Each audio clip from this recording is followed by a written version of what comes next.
आ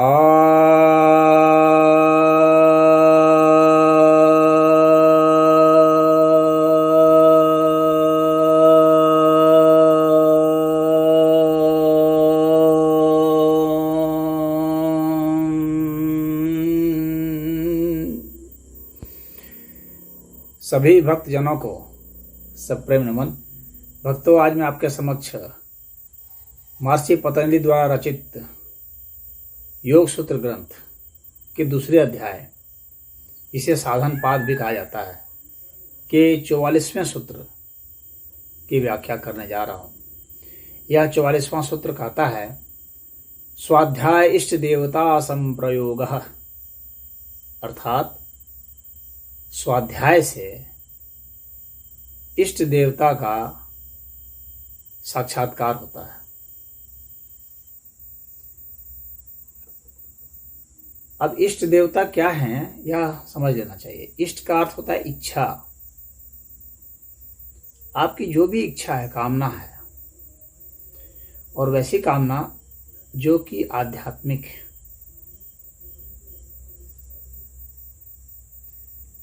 तो आध्यात्मिक कामना जो आपकी होगी कि हमारा क्रोध कैसे दूर हो जाए, काम कैसे दूर हो जाए, लोभ कैसे दूर हो जाए, मोह कैसे दूर हो जाए, और इनको दूर करने वाले जो देवता हैं, यानी वैसी चीज़ें जो शक्तियां हैं, इनके अधिष्ठाता जो हैं। देवता का अर्थ हो गया कि जो ऊर्जा के स्रोत हैं, आदि स्रोत हैं,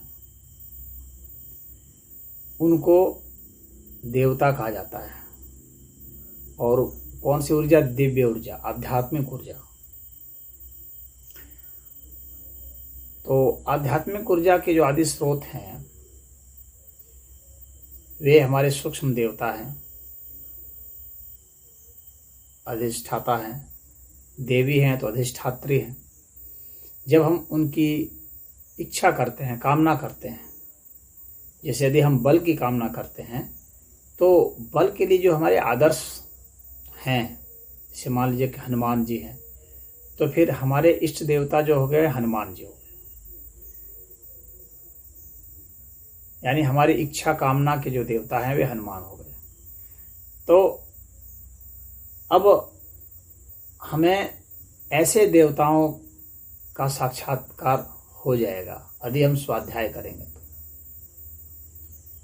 यानी हनुमान जी के आपके दर्शन हो जाएंगे, राम जी के दर्शन हो जाएंगे, कृष्ण जी के दर्शन हो जाएंगे, इंद्र के दर्शन हो जाएंगे, कामदेव के दर्शन हो जाएंगे, शंकर जी के हो जाएंगे। आप जिस भी देवता की कामना करते हैं, यमराज की कामना करते हैं, तो यमराज के दर्शन हो जाए। वैसे अधिकतर लोग यमराज की कामना नहीं करते हैं, लेकिन जो भी व्यक्ति जिस चीज़ की भी कामना करता है तो उन्हें उसका दर्शन हो सकता है। और दर्शन कैसे होता है? तो शुरुआत में आप जब उसमें इतना रम जाते हैं स्वाध्याय में, यानी स्वाध्याय का अर्थ क्या हो गया, मैंने पहले भी समझाया था कि पहले सूत्रों में, स्वाध्याय का अर्थ हो गया स्वयं का अध्ययन। तो स्वयं का जो हम अध्ययन करते हैं, अपना अध्ययन, यानी हमारे भीतर क्या क्या चीज़ें हैं, हमारी सांस कैसे चल रही है, हमारे दिल की धड़कन कैसे चल रही है, हमारी मांसपेशियां कैसे कार्य करती हैं, इन सब का आखिर समन्वय क्या है, दर्द कहाँ होता है, दुख कहाँ होता है, सुख कहाँ होता है, लोभ कहाँ उत्पन्न हो रहा है, मोह कहाँ हो रहा है, सत्य कहाँ से मैं बोलता हूँ, सत्य कब बोल रहा हूँ, असत्य कहाँ से बोलता हूँ, सत्य कब बोल रहा हूँ। इस तरह की जितनी भी तमाम तरह की जिज्ञासाएं हैं, हमारे में क्या क्या उत्पन्न हो रहा है, कैसे उत्पन्न हो रहा है, तमाम तरह के जो शोध हैं, ये सारे शोध स्वाध्याय के तहत आएंगे। यानी आपको अपना शोध करना है, एक एक चीज़ का, अपने माइंड का, अपनी भाषा का, अपनी वाणी का, अपने भीतर लय का, इन सब चीज़ की आपको खोज करनी है। आपके भीतर में कौन कौन से भाव उत्पन्न होते हैं, कब उत्पन्न होते हैं, आपका इसका रिदम क्या है, बीट क्या है। किसी को अमावस्या में होता है, किसी को पूर्णिमा में होता है, किसी को रविवार के दिन होता है, किसी को शुक्रवार के दिन होता है, किसी को मंगलवार के दिन होता है, किसी को सुबह होता है, किसी को सांझ होता है, किसी को रात्रि को होती है, किसी को दोपहर को होता है। तो आपको खोजना पड़ेगा कि हमारे में कौन कौन सी भावनाएं, कौन कौन से विचार किस किस समय आते हैं, किस भाव से आते हैं, कितने वेग से आते हैं, कौन कौन से दुख, कौन कौन से रोग हमें किस समय आते हैं। बरसात में उत्पन्न होने वाले रोग अलग हैं, गर्मियों में उत्पन्न होने वाले रोग अलग हैं, जाड़े में उत्पन्न होने वाले रोग अलग हैं। तो इन सब का आपको अनुसंधान करना है और ये किन किन कारणों से हो रहे हैं, स्वयं का अध्ययन कीजिए। यही स्वाध्याय है। और दूसरा स्वाध्याय का एक साधारण सा अर्थ यह भी होता है कि जो अब तक के ऋषि, महर्षि, तपस्वी, योगी, सन्यासी रहे हैं, उन लोगों ने जिन जिन शास्त्रों की रचना की है, जो जो उन्होंने अपने अनुभव बताए हैं, उनके अनुभवों का अध्ययन करना भी स्वाध्याय के तहत आता है। और अभी वर्तमान में जो आपके गुरु हैं,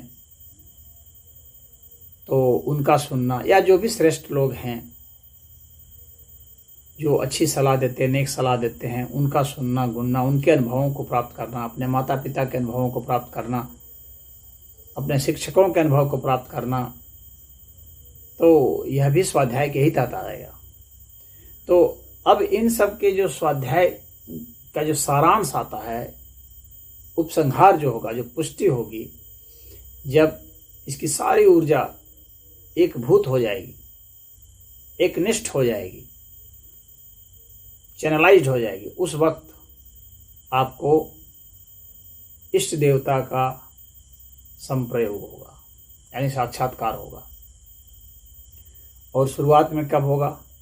जब आप नींद में होंगे। और नींद में दुर्गा देवी आ जाएंगी, सरस्वती आ जाएंगी, गणेश जी आ जाएंगे। आपको जैसी आपकी आराधना होगी, आराधना जितनी गहरी होगी, आपके चित्त पर उतना प्रभाव पड़ेगा इसका। असल में वास्तव में हमारे चित्त में ही जो लगातार हम खुराक डालते रहते हैं, तो हमारी सूक्ष्म ऊर्जा वहाँ पर संग्रहित होती है, वही मैनिपुलेट होकर के और मैनिफोल्ड होकर के प्रकट होती है, हमें दर्शन देती है। वो आने हमारी शक्ति होती है, हमारी शक्ति होती है, चित्त की ही शक्ति होती है वह। तो अब वहाँ चित्त की जो सूक्ष्म शक्ति है, वह वहाँ से प्रकट होती है, वही देवता होते हैं। उन्हीं को देवता कहा गया है, देवी कहा गया है। तो वह आपको शुरुआत में, जब आप नींद में होंगे, तो स्वप्न में आपको मालूम पड़ेगा। आप सुबह देखेंगे तो आप स्वप्न में मालूम पड़ गया, आपको साक्षात्कार हो गया। अब जब आपको स्वप्न में साक्षात्कार होने लगा, तो आप जो जो प्रश्न पूछेंगे उनसे, लेकिन प्रश्न सदैव सार्वभौमिक होने चाहिए, आपके आध्यात्मिक प्रश्न होने चाहिए। यानी कि मुझे नौकरी कब मिलेगी, मेरा ये काम कब बनेगा, मुझे रुपया कब मिलेगा, मुझे लड़की कब मिलेगी वैसे प्रश्न नहीं होने चाहिए। हालांकि ऐसे भी प्रश्न आप कर दिए तो उत्तर तो मिल जाएगा, लेकिन आपका वहाँ से पतन हो जाएगा और पुनः उस स्थिति को प्राप्त होने में आपको बहुत लंबा स्वाध्याय करना पड़ेगा।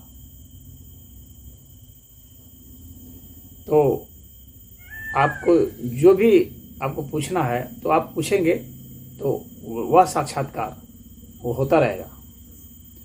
आप वैसे प्रश्न पूछते पूछते पूछते सो जाएंगे, वही कामना, वही इच्छा लेकर के, और आपके जो इष्ट देवता है वही आके उत्तर देंगे कि बेटा ऐसा है, बेटी ऐसा है, तुम्हें यह मिलेगा, तुम्हें यह होगा, इसके लिए तुम यह करो, वह करो, इसके लिए तुम इस व्यक्ति से मिलो, उस व्यक्ति से मिलो, ऐसा भी आपको निर्देश आएगा। और सिर्फ यही देवता ही नहीं, बल्कि जो सिद्ध संत रहे हैं, ऋषि महर्षि रहे हैं, उनके भी आपको दर्शन होंगे और वे भी आपको निर्देश देंगे। तो आपकी जब चित्त की शक्ति अति सूक्ष्म हो जाती है, तो वो काफ़ी विराट हो जाती है। और इस पूरे अस्तित्व में जितने भी सिद्ध साधु संत हैं या पहले रहे हैं, उन सब की तरफ से जो है आपको आशीर्वाद मिल जाता है और आपको वहाँ से उत्तर मिल जाएगा। तो आप जिसकी भी कामना करेंगे वे आपको उत्तर देंगे। तो यह जो है साक्षात्कार होगा। आप वार्तालाप भी कर सकते हैं और आपको पता चलेगा मैं वार्तालाप कर रहा हूँ, और यह स्वप्न में होगा। अब इसके बाद दूसरा चरण आता है कि यह जब काफ़ी घनीभूत हो जाए, और इसको आप प्रचारित नहीं कीजिएगा, यह नहीं कि बताना शुरू कर दिए। बहुत सारे हमारे भक्त हुए हैं जिनको ऐसा हुआ और वे लगे प्रचारित करने। तो प्रचारित और ये सब नहीं करना है, आपको समझाना नहीं है, दूसरे को सम्मान के लिए आपको नहीं करना।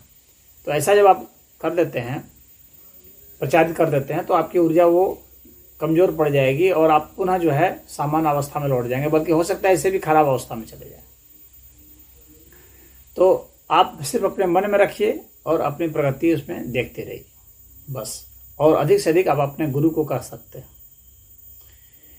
अब इसके बाद स्थिति ऐसी आएगी कि जब आप बैठे रहेंगे या लेटे रहेंगे, एकांत में रहेंगे और एकदम फोकस्ड रहेंगे, उस वक्त आपको ऐसा आभास होगा कि वो जो मेरे इष्ट देवता हैं वो लगता है आसपास ही है, वो लगता है मुझे देख रहे हैं, मुझे सुन रहे हैं। अब मनोवैज्ञानिक लोग तो कहेंगे कि ये पागलपन है। साइकोलॉजिस्ट के यहाँ आप जाएंगे तो कहेंगे कि आपको वहम हो रहा है, आपको भूत प्रेत दिख रहे हैं आपको हनुमान जी दिख रहे हैं, आपको दुर्गा जी दिख रही हैं, तो इसका मतलब आपका दिमाग खराब हो रहा है। आपको कोई मरे हुए व्यक्ति दिख रहे हैं, आपको पितर दिख रहे हैं, आपको पुराने ज़माने के ऋषि महर्षि दिख रहे हैं, तो ये आपकी कल्पना है, ऐसा भी बताएंगे। इसलिए आप उनसे संपर्क बिल्कुल मत कीजिएगा। देखिए, योग का यह चरण है, क्योंकि वे अनभिज्ञ हैं इस विषय में, और उनके हिसाब से आप एक मनोरोगी हो जाएंगे, क्योंकि वे मनोवैज्ञानिक तल पर जांचते हैं। उनके जो साइकोलॉजी में पढ़ाया जाता है उसके आधार पर ही वे आपको बताएंगे। वो योग के आधार पर नहीं बताएंगे, लेकिन योग के आधार पर मैं आपको बता रहा हूँ। तो आपको ऐसा वहम जैसा लगेगा, लेकिन वो वहम नहीं है, क्योंकि आप एक योगी हैं, आपने स्वाध्याय किया है।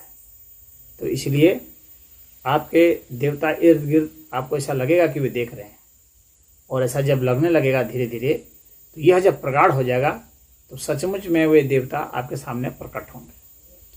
वो साक्षात्कार होगा सीधा सीधी आपके बैठे में, आपके जागृत अवस्था में। तो स्वप्न अवस्था से जागृत अवस्था में आप आ जाएंगे, और जागृत अवस्था में ऐसा आपको एहसास हो जाएगा। आप उन्हें देख पाएंगे, आप उन्हें सुन पाएंगे, आपको कोई वाणी महसूस होगी, कान से सुनाई पड़ेगी आपको। और वैसे जैसे स्वप्न में तो मन ही मन सुनाई पड़ता है, लेकिन जब जागृत अवस्था में होगा तब वो कान सुनाई पड़ेगा, लगेगा मुझे किसी ने संदेश दिया। और किसने दिया? वही मेरे जो इष्ट देवता है, हमारे इष्ट देवता गणेश जी हैं, तो गणेश जी ने मुझे संदेश दिया, बताया। और उसी तरह से आपको आँख से भी दिखाई पड़ जाएंगे, सामने आ जाएंगे। फिर आप और जब प्रगाढ़ होगा तो वे आपके हिसाब से भी व्यवहार कर देंगे। इसका मतलब यह नहीं कि आप उनको तंग करते रहें कि आप इसके लिए जो है आप ऐसा हर समय यही उद्योग करते रहें। आप अपना शुद्धिकरण करते जाइए बस। उसके बाद अपने आप ही आपको निर्देश मिलेगा, अपने आप ही साक्षात्कार होगा। ऐसा नहीं कि आप उसको एक स्कीम के तहत जो है हर समय प्लानिंग के तहत आप ये सब करना शुरू कर दिए और हर समय साक्षात्कार करना, तो उससे आपकी ऊर्जा डाउन हो जाएगी। ऐसा अगर आपने किया, अपने आप ही जो आपको निर्देश की वास्तविक जरूरत होगी ना, वह वो देंगे। और जो आपको वास्तव में जो आपको लगता है कि मुझे यहाँ पर यह गाइडेंस चाहिए, तो वैसा गाइडेंस आपको मिल जाएगा और वैसा वो दे देंगे। तो स्वप्न में भी देते हैं और साक्षात भी देते हैं। रामकृष्ण, बुद्ध, कबीर सब आपको दिख सकते हैं साक्षात, यदि आपकी दृढ़ निष्ठा इतनी हो। स्वाध्याय का अर्थ हो गया कि आपने उनके बारे में इतना अच्छा अध्ययन किया है, उनका इतना अच्छा गुणगान किया है, आप बिल्कुल आप एक जैसे ही हो चुके हैं।